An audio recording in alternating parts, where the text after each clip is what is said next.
pessoal do primeiro ano, dando prosseguimento aos nossos estudos. A aula de hoje vai falar sobre o átomo. E tudo começou lá antes de Cristo, com dois filósofos, né? Porque na época não se falavam cientistas. Eles eram pensadores, né? Grandes pensadores. Esse aí é o Demócrito, do ano 4 a.C., e ele e Leucipo, eles viram uma pedra pequena e julgavam que não teria como dividir aquela pedra, porque ela já era muito pequena. Então eles chegaram num pedaço não divisível da matéria. Não, em grego, átomo, vem de divisível. Então eles chegaram na ideia do átomo, né? Parte da matéria que não conseguia mais ser dividida, parte não divisível da matéria. Já no século XIX, um cientista chamado Dalton, ele concordava com o Demócrito, com Leucipo, de que a matéria não poderia ser dividida, e além de indivisível, essa matéria seria completamente maciça, como se fosse uma bola de bilhar. Tempos mais tarde, um físico chamado Thomson, ele fazia o estudo sobre a questão da eletricidade. Então foi ele que descobriu os elétrons. E ele concluiu o seguinte: toda matéria é neutra. O que seria neutralidade? Neutralidade, quando a gente pensa na matemática, né, o que é neutralidade?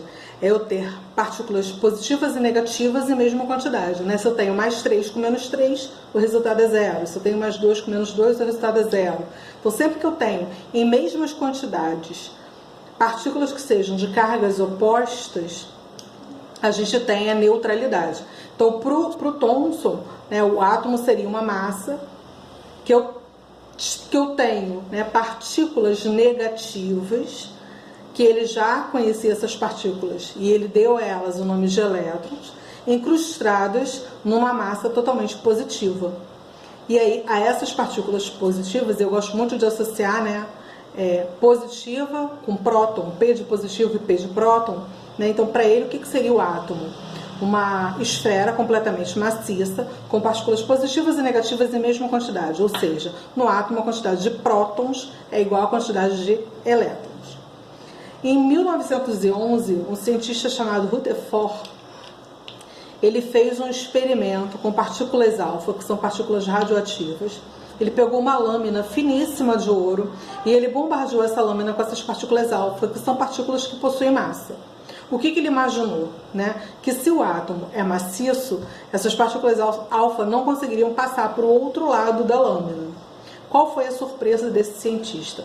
A maior parte das partículas conseguiram atravessar a lâmina, uma boa parte dessas partículas foi atraída para a parte periférica dessa lâmina, e uma parte bem pequena batia e ricocheteava, ela voltava.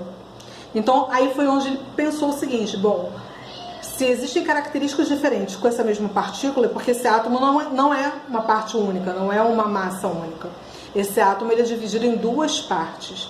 Uma parte central pequena, que é aquela parte onde essas partículas batiam e ricocheteavam, e ele chamou essa parte central de núcleo, e uma parte periférica, chamada de eletrosfera, que seria onde ficariam os elétrons. Entre o núcleo e a eletrosfera, onde essas partículas pareciam penetrar a placa, haveria um espaço vazio.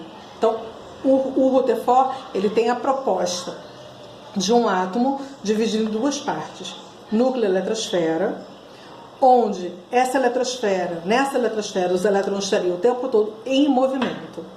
A eletrosfera nos remete a elétrons, né? Na parte, então, periférica do átomo, na eletrosfera, é a parte do átomo onde ficam os elétrons, né? Onde essas partículas alfa que foram positivas foram atraídas por essas cargas negativas. Nessa parte central do átomo, que possui massa, né? E é a partir daí que se calcula a massa de um átomo, eu tenho prótons.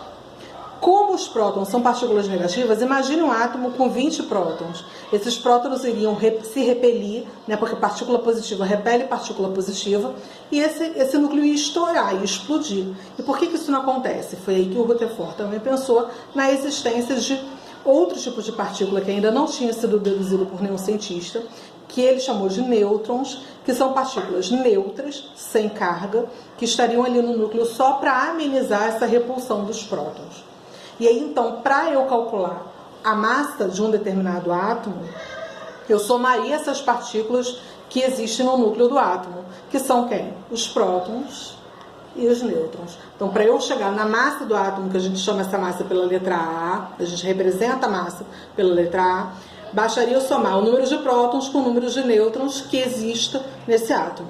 E aí, voltando à ideia do Thomson, né, o número de prótons é igual ao número de elétrons, porque as partículas positivas e negativas são em mesma quantidade pelo átomo ser neutro. E aí, mais tarde, quando nós formos estudar a tabela periódica, a gente não vai chamar nem de número de prótons, nem de elétrons, a gente vai chamar de Z, que é o número atômico do átomo, a identidade do átomo. Aí eu elaborei 2 exercíciozinhos aqui que eu vou fazer com vocês. O primeiro diz o seguinte: um átomo possui 20 nêutrons e 19 prótons, ou seja, N igual a 20, P igual a 19. Quero saber qual é o número de elétrons. Se eu sei, desde lá de Thomson, que o número de prótons é igual ao número de elétrons, se eu tenho 19 prótons, eu tenho 19 elétrons. Se eu sei, a partir do Rutherford, que o número atômico é a identidade do átomo e essa identidade é representada pelo seu número de prótons, então o número atômico vai ser igual ao número de prótons que foi dado no enunciado, que é 19. Para determinar a massa, de acordo com Rutherford, basta eu somar P com M. Eu sei que P é 19 e o próton é 20. Então a massa desse átomo é 39. Um átomo que possui 17 elétrons e número de massa igual a 35 possui quantos prótons? Então, de novo, lá voltando no Thomson, o número de elétrons é igual ao número de prótons. Se ele tem 17 elétrons, então ele tem 17 prótons. Número atômico de Rutherford, o número atômico é sempre igual ao número de prótons. Se eu tenho 17 prótons, o número atômico 17. Número de nêutrons, eu sei de Rutherford que massa é próton mais nêutron. Então, se eu quero descobrir o nêutron, é só eu diminuir a massa do número de prótons. Então, a massa é 35, o número de elétrons ou o número de prótons, né, é 17, logo esse cara tem 18 nêutrons. Os exercícios já foram lançados lá, tem uma listinha de exercícios referente a esse assunto. Qualquer dúvida é só chamar. Até mais.